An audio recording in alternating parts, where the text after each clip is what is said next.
My name's Sandra Hill. I'm a Wadandi Pibbleman Menang woman on my father's side and a Balladong woman and Naju on my mother's side. I live here in Balingup. This is on Wadandi country, which is my bloodline through my father's side.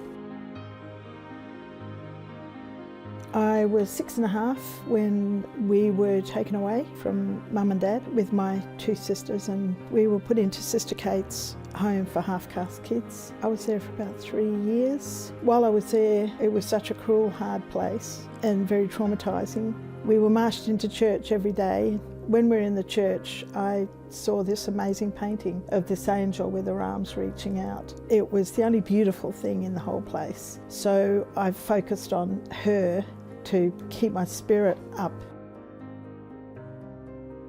When I was fostered out at about 8.5 and I was given pencil, papers, colouring in paints, I tried to draw the angel because it was so important to me at the time. I just did angels for a long time. It really was what kick-started my art, because from that moment on I didn't do anything else.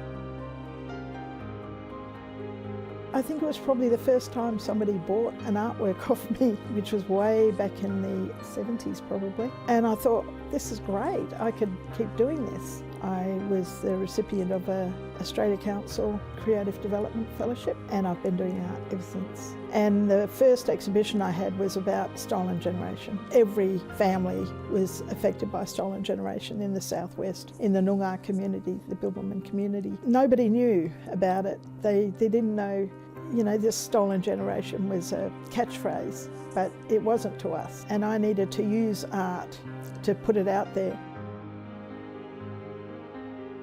My heroes are the Boomali artists over in the east. You know, Fiona Foley, Brenda Croft, Gordon Hookey, Gordon Bennett. They were strong enough to paint what they were thinking, paint what they'd experienced, paint about what was not really allowed to be painted about. That gave me the courage to talk about the stolen generation.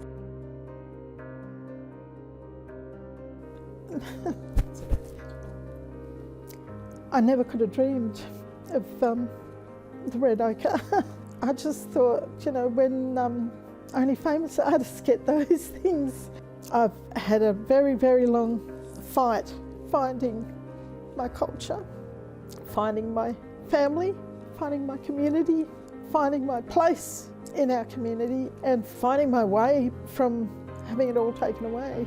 I'm just so busy fighting to come back from the trauma of being taken away that I never thought of awards. I feel very proud for getting it, for being the recipient of the Red Ochre Award.